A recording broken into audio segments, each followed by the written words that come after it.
La vida del Buda, de Ashvaghosha. Este es el nombre del autor.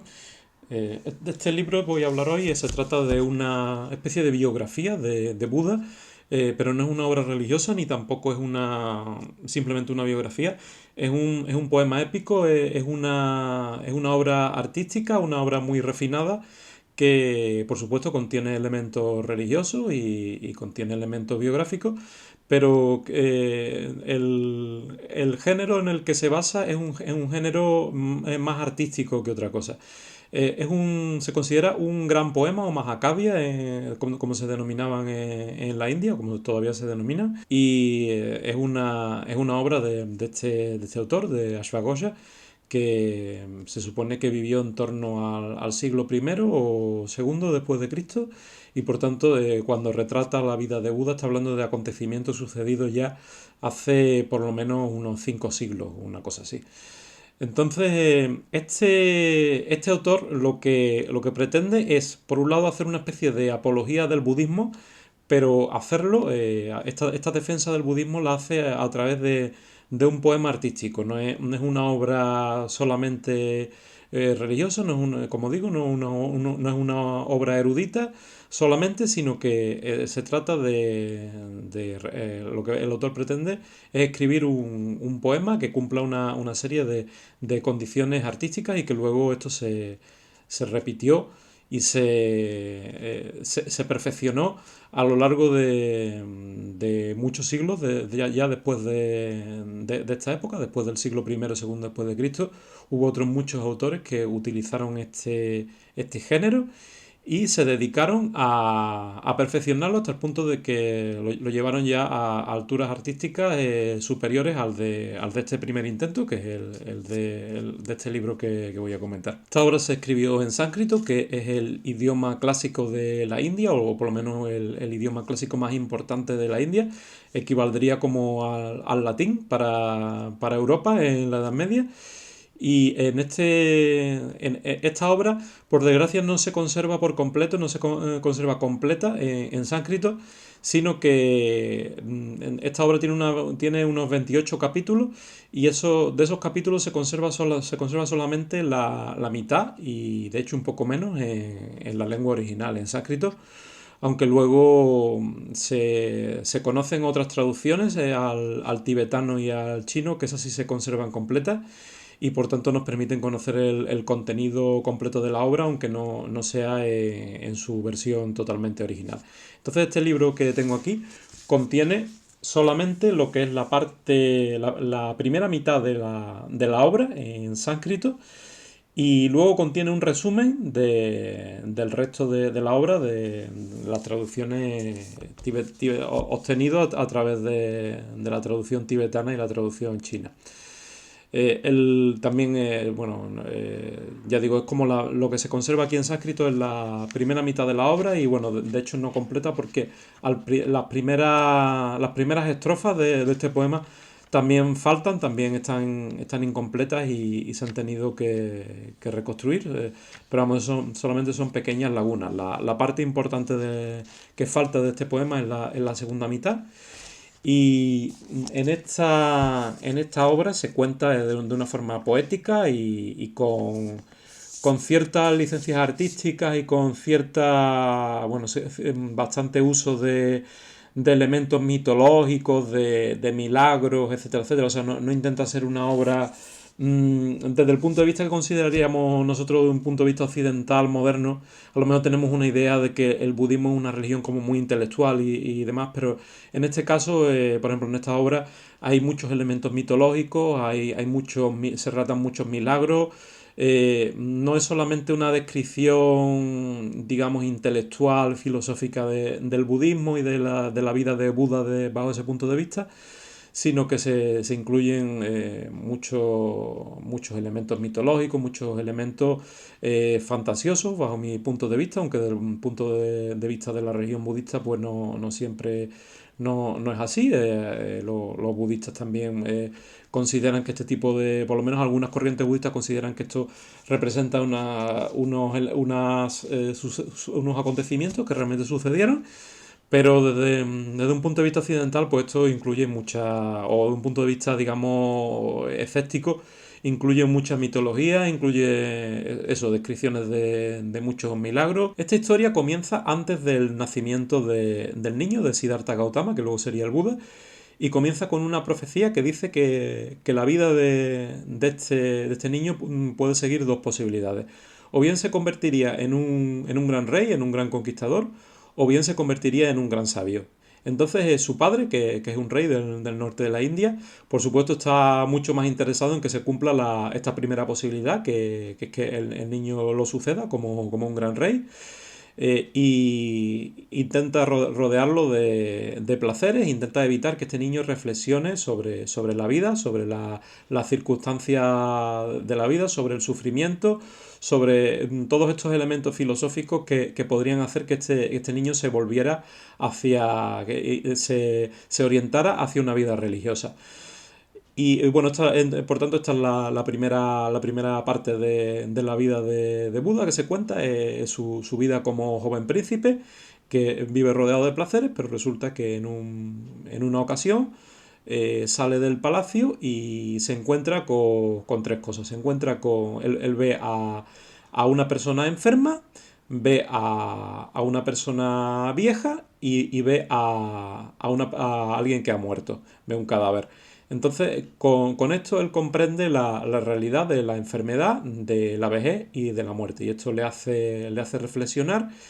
y finalmente hace que comprenda que esta vida de placeres de la que él vive rodeado es algo, es como una fantasía, no es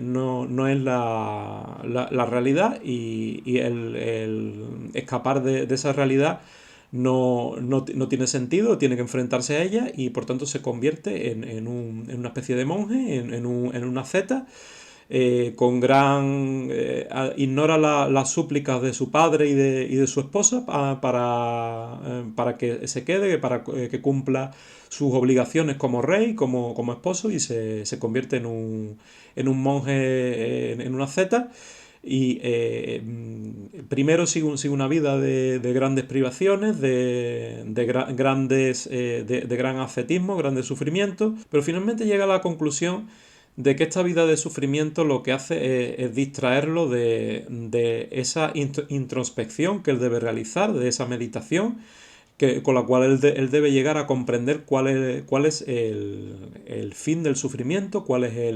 el origen del sufrimiento y cuáles son los medios para poner fin al sufrimiento.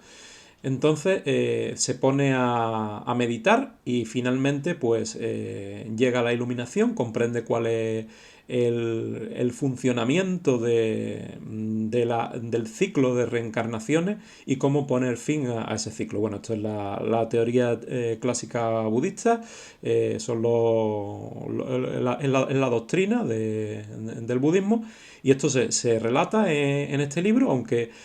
todo ello rodeado en fin, de un montón de milagros, de una serie de conversaciones con otra serie de personajes que intentan convencerlo de que ese no es el método para llegar a la iluminación, a la liberación, etcétera. Pero finalmente él sigue su camino y mediante la meditación consigue llegar a la iluminación. Y este es el punto en el cual justo antes de la iluminación es cuando se acaba este texto, el texto en sánscrito, y ya lo que se continúa en este libro es un resumen de esas otras traducciones al tibetano y al chino, que son lo que realmente queda de esta segunda parte de esta vida de Buda. Entonces, lo que acabo de contar justo antes de la iluminación del Buda es lo que realmente es la trama principal de la que trata este poema, y luego lo que este libro incluye, pues un pequeño resumen de todo el resto de la vida de Buda, ya desde su iluminación hasta cómo va obteniendo sus discípulos, cómo él va predicando y cada vez más discípulos y más personas acuden a él, y cada vez más personas se van convirtiendo al budismo, y finalmente pues cuenta el fin de la vida de Buda y su muerte y la llegada al nirvana. Entonces, y bueno, y también finalmente relata como un rey de la India, un emperador de la India, se convierte al budismo y ya pues, digamos, impone o extiende el budismo por la India. Entonces, el objetivo de este texto es principalmente contar la vida de Buda, pero contarlo de una forma poética, de una forma artística, y también se observa que el objetivo del autor, Ashwagosha, que realmente era un brahman, era un sacerdote de la antigua religión india, de la religión que posteriormente evolucionó hacia lo que es el hinduismo moderno y que en realidad es el origen también del budismo, pues este autor, Ashwagosha, es un sacerdote de esta religión antigua india y es un sacerdote que se convirtió al budismo y por tanto lo que intenta también en este libro es hacer una defensa, una apología del budismo. Y por un lado, curiosamente, al igual que pasa, podríamos hacer un paralelismo también con los evangelios y con el cristianismo. Igual que en el cristianismo muchas veces vemos en los evangelios que lo que se intenta es, por un lado, superar al antiguo judaísmo y por otro lado, en muchas ocasiones Jesucristo afirma que él no pretende abolir la antigua ley, sino lo que pretende es completarla, pues hay un paralelismo también en este caso. El autor de este poema intenta, por un lado, afirmar que el budismo es como una especie de perfeccionamiento, de culminación de la antigua religión védica, de la antigua religión brahmánica, y por otra parte, aunque esto parezca contradictorio, por otra parte lo que intenta decir es que esta religión es mejor que la anterior. Intenta hacer como una especie de equilibrio entre las dos cosas, igual que ocurre en realidad con el cristianismo. Por un lado, se intenta no alienar a los antiguos a los antiguos creyentes mejor dicho, a los creyentes de la antigua fe, se intenta atraerlos y por otro lado se le intenta convencer de que la nueva fe es mejor. Entonces hay esta, digamos, dicotomía entre la crítica a la antigua religión y la consideración de que la religión budista es en realidad no es una ruptura total, sino que es simplemente como un perfeccionamiento de lo que había anteriormente. En el aspecto literario esto es un gran poema, es un Mahakavya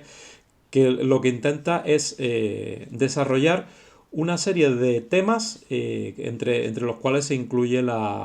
descripciones de la corte, descripciones de la naturaleza, hay una serie de descripciones que este tipo de poemas tienen que incluir. Se considera que en este tipo de poemas el poeta hace una demostración de su arte en una serie de aspectos, de facetas. No solo tiene que ser capaz de describir escenas épicas, sino que también tiene que ser capaz de describir escenas cortesas,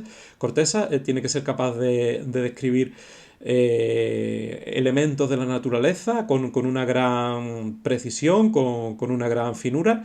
Y todo esto son elementos que luego en épocas posteriores se van desarrollando y este tipo de poemas llegan a un gran nivel de refinamiento y en el cual se superan los primeros intentos como puede ser este caso.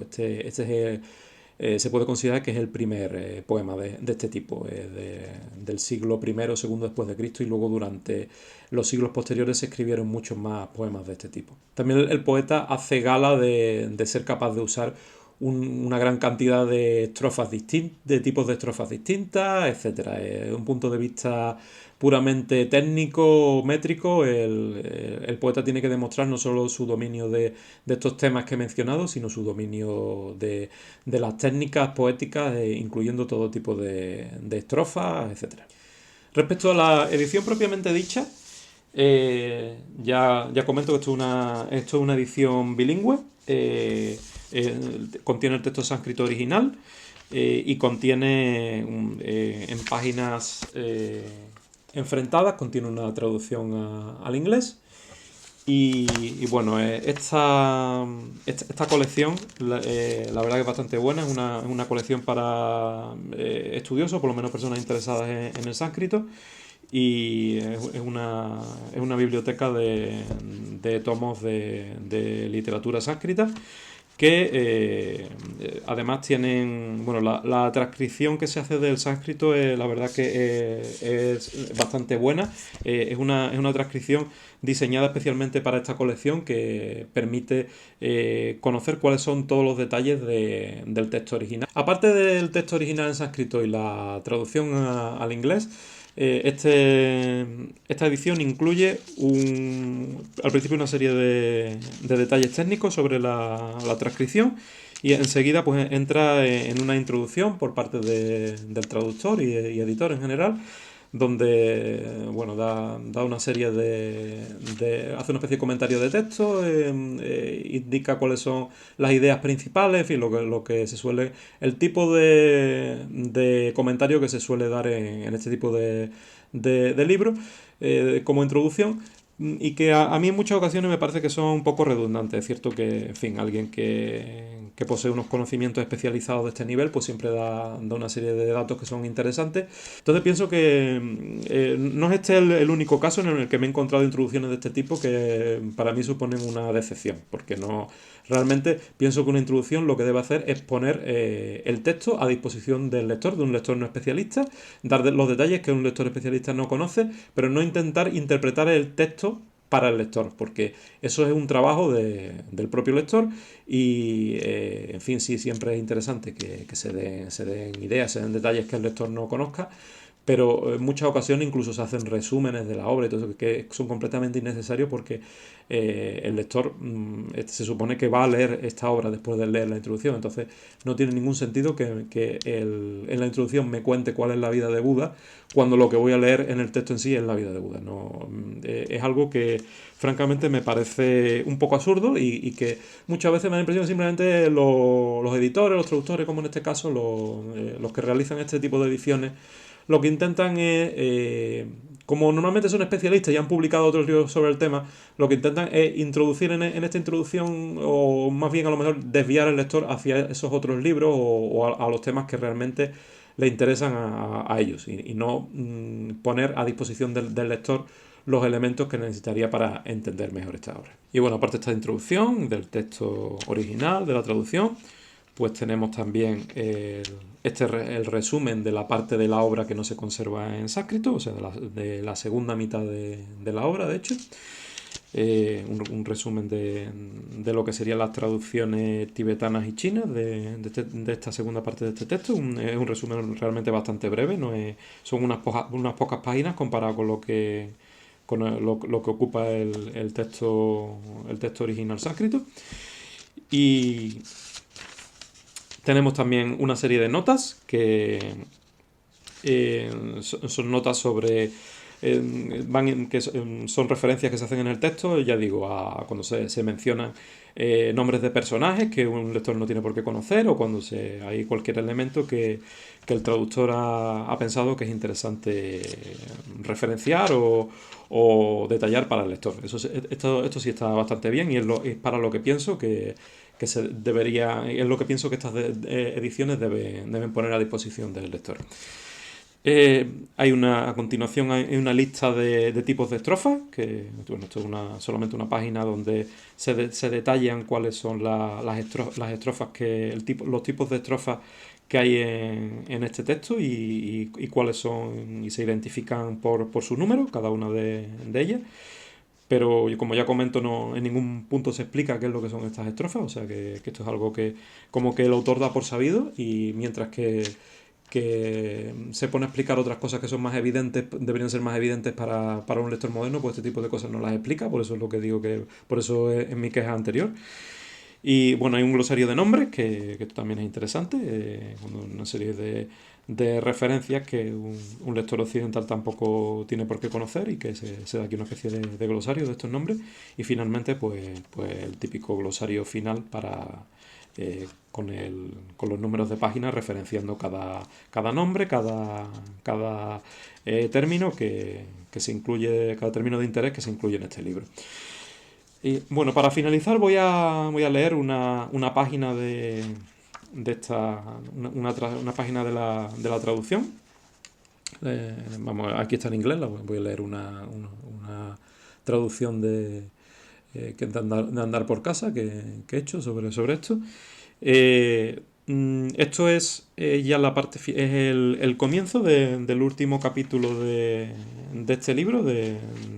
por lo menos de esta primera parte que se conserva en sánscrito, que es justo antes de la iluminación del Buda. Entonces este capítulo empieza con esta referencia al dios Mara, el dios de la muerte,